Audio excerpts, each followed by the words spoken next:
అధ్యక్ష 317 మీద మీరు క్వశ్చన్ని చర్చలాగా చేశారు, చాలా సంతోషం అధ్యక్ష. మంచిగా మీరు మాట్లాడుతుంటే కూడా నాకు చాలా సంతోషం అనిపిస్తుంది. ఆనాడు తెలంగాణ రాష్ట్రం ఏర్పడ్డ తర్వాత చిన్న జిల్లాలు చేసుకొని జిల్లాలో అత్యంత పేదరికంలో ఉన్న వాళ్ళందరినీ కూడా బాగు చేసుకోవాలనే సదుద్దేశంతో చిన్న జిల్లాలు చేసుకున్నాం అధ్యక్ష. తర్వాత న్యాచురల్లీ అక్కడ రావాల్సిన ఉద్యోగులు ఎస్టాబ్లిష్మెంట్ దీని అంతటి మీద కూడా గవర్నమెంట్ ఎక్సైజ్ చేసి ఆనాడు 317 జీవో తెచ్చుకున్నప్పుడు అడ్డగోలు విమర్శలు ఆనాడు చేసినటువంటి వాళ్ళంతా ఇవాళ అధికారంలో ఉన్నారు అధ్యక్ష, ఇంక్లూడింగ్ ప్రొఫెసర్ కోదండరామ్ సార్. ఇప్పుడే మాట్లాడుతూ నాకు ఎంత సంతోషమైందంటే నిజానికి 317 జీవో చాలా తక్కువ స్థాయిలో ఎఫెక్ట్ చేసింది, 2-3 జిల్లాల్లోనే ఎఫెక్ట్ అయిందని అన్నారు. కానీ ఆనాడేమో అట్లా మాట్లాడలేదు, యావత్ తెలంగాణలో ప్రతి ఒక్కరు బాధపడుతున్నారు అన్నట్టు మాట్లాడారు. నేను ఒకటే రిక్వెస్ట్ చేస్తా ఉన్నా అధ్యక్ష, రైట్ మా వల్ల మిస్టేక్స్ అయి ఉండొచ్చు, ఇవాళ మేము అధికారంలో లేము, ఆ మిస్టేక్స్కి ఫలితంగా మీరు అధికారంలోకి వచ్చి 1 ఇయర్ అయింది కదా, ఇప్పటికి కూడా సమస్యలు చెప్తే ఎట్లా అధ్యక్ష? సొల్యూషన్ చెప్పండి, ఇప్పటికి సొల్యూషన్ చెప్పండి. 317 దా కాకుండా ఎట్లా చేస్తారు అది చెప్పండి. అది చెప్పకుండా 317 ఇట్లయింది అని అంటే ఎట్లా? మేము రిక్వెస్ట్ చేసేది ఒకటే అధ్యక్ష, ఎస్ కొంతమంది ఉపాధ్యాయులకు ఇబ్బంది జరిగింది, కానీ చారిత్రాత్మకంగా జరిగేటటువంటి కొన్ని నిర్ణయాలు, విధానపరమైనటువంటి నిర్ణయాలు మీరు 31 జిల్లాలు ఏర్పాటు చేసుకుంటే 31 జిల్లాల కేంద్రంగా కాకపోతే జీవోలు పాత జిల్లాల పరంగా ఎట్లా చేస్తాం సార్? మన కేంద్ర ప్రభుత్వం నుంచి సింక్రనైజేషన్ ఎట్లా అవుతుంది? అంటే తమ సీనియర్ సభ్యులు సార్, నేను మిమ్మల్ని పర్సనల్గా తప్పు పట్టాలన్నది నా ఉద్దేశం కాదు. ఒకసారి జిల్లాలంటూ ఏర్పడ్డ తర్వాత వాటిని మనం కేంద్ర ప్రభుత్వానికి రికగ్నిషన్ కోసం పంపించిన తర్వాత సింక్రనైజేషన్ అనేది సిస్టంలో ఉండాలి కదా sir. So solution has to be found in that spirit. కానీ ఇప్పటికీ ప్రాబ్లమ్స్ డిస్కస్ చేసి ఇప్పటికీ మమ్మల్ని అనాలన్నది కొద్దిగా హాస్యాస్పదంగా అనిపిస్తాం sir. But I really hope తొందరగా సొల్యూషన్ ఫైండ్ అవుట్ చేయాలని కోరుతాం. ధన్యవాదాలు అధ్యక్ష. 317 జీవో చాలా మంది ఉద్యోగులను ఆందోళనకు మనోవేదనకు గురి చేసింది అధ్యక్ష. రాష్ట్రపతి ఉత్తర్వులకు వ్యతిరేకంగా ఈ జీవోను తీసుకొచ్చారనేటువంటి ఆవేదన ఉద్యోగస్తుల్లో ఉండింది. చాలామంది ఉద్యోగస్తులు తమ స్థానిక జిల్లాలను వదిలి వేరే జిల్లాలకు బదిలీ అయిపోయి, అంటే ఒకసారి ఈ జిల్లా నుంచి వేరే జిల్లాకు బదిలీ అయితే మళ్ళీ ఆ జిల్లాకు వాపసు వచ్చే అవకాశం ఉంటుండే. కానీ ఈ 317 ద్వారా శాశ్వత ఉద్యోగులుగా అక్కడే పర్మనెంట్గా ఉండిపోవాల్సినటువంటి దుస్థితి నెలకొంది అధ్యక్ష. భర్త ఒక చోట, భార్య ఒక చోట. ఇందులో అధ్యక్ష ఒక విషయం చూస్తే ప్రభుత్వ ఉద్యోగాల్లో స్థానికులు స్థానికేతరులు అనే అంశం ముల్కీ ఉద్యమం నుంచి ప్రత్యేక తెలంగాణ ఉద్యమం వరకు చాలా కీలకమైన అంశంగా నిలిచింది అధ్యక్ష. ఇదే అంశం ఇప్పుడు తెలంగాణ రాష్ట్రంలో మరోసారి ఉద్యోగుల్లో ఆందోళన గురి చేస్తోంది. ఇంకా సమస్య ఎక్కడేసిన గొంగడ అక్కడ లెక్కనే ఉంది.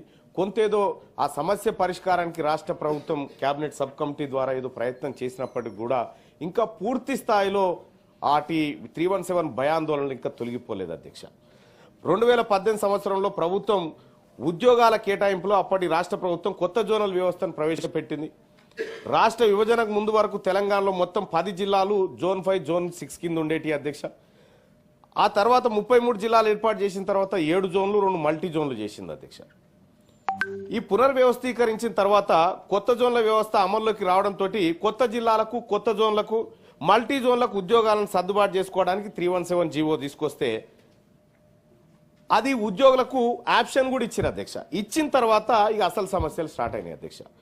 డిమాండ్ ఉన్న ప్రాంతంలో ఖాళీలు నిండిపోయినాయి. సీనియారిటీ తక్కువగా ఉన్న వాళ్ళకు మాత్రం ఆ ప్రాంతంలో అవకాశం దొరకకుండా పోయింది అధ్యక్ష. వాళ్ళ స్థానికంగా సొంత జిల్లా అయినప్పటికీ కూడా వాళ్ళకు ఆ పోస్టింగ్ లభించలేదు అధ్యక్ష. ఇక ఇదిగాక నీటిపారుదల శాఖ అధ్యక్ష, ఆ ఉద్యోగులకు ఆ శాఖ పునర్వ్యవస్థీకరణ జరిగిందని కనీసం ఉద్యోగుల దగ్గర ఆప్షన్ కూడా లేదు అధ్యక్ష. నీటిపారుదల శాఖకు సంబంధించినటువంటి అంశం.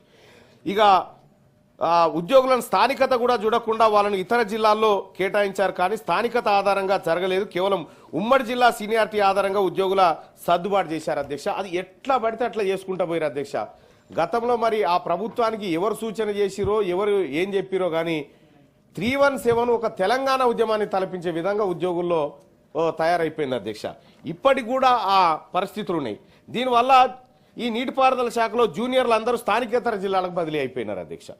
ఇది కాకుండా మహబూబాబాద్ జిల్లాలో పనిచేస్తున్న ఒక టీచర్ వాళ్ళ భర్త వికారాబాద్ జిల్లాలో పనిచేస్తున్నారు అధ్యక్ష. ఆ టీచరు స్పౌస్ కేటగిరీలో ట్రాన్స్ఫర్ పెట్టుకుంటే డైరెక్టర్ ఆఫ్ స్కూల్ ఎడ్యుకేషన్ అధికారులు అంతర్జిల్లా ఉపాధ్యాయులు మీకు 317 జీవో వర్తించదని చెప్పి భార్య అక్కడే, భర్త ఇక్కడే అధ్యక్ష. ఇదొకటి.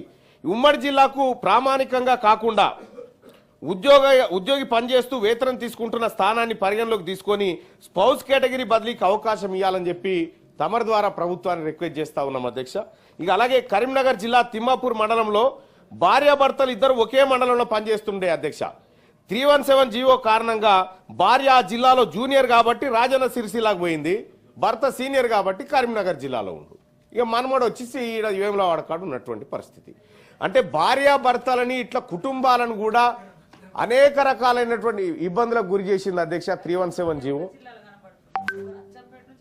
అచ్చంపేట నుంచి ఆదిలాబాద్కు, ఒకరు ఆదిలాబాద్ నుంచి ఈ వనపర్తి జిల్లాకు ట్రాన్స్ఫర్ అయ్యారు అధ్యక్ష. ఈ రకంగా ఈ ఉద్యోగుల బదిలీ వ్యవస్థ ఏదైతే ఉందో 317 ద్వారా అది సరైన విధానంలో జరగలేదు.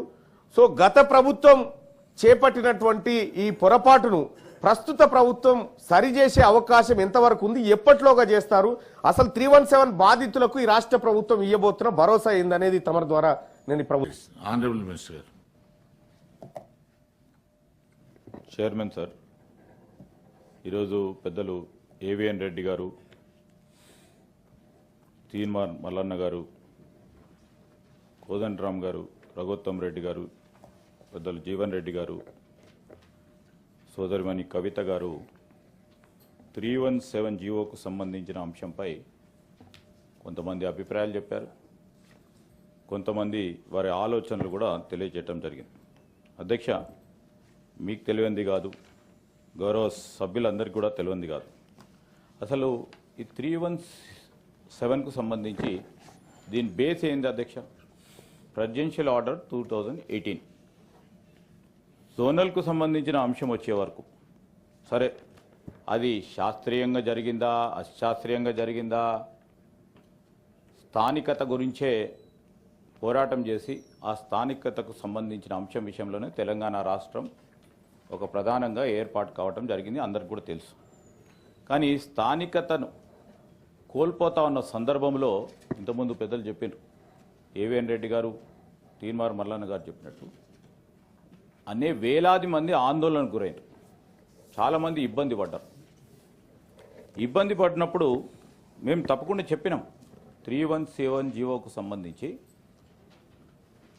వారు సఫర్ అయ్యేవారు ఎంతమంది ఉన్నారో వారికి న్యాయం చేసే ప్రయత్నం చేస్తామని చెప్పాం. సో కమిట్మెంట్ ఉంది మా ప్రభుత్వానికి.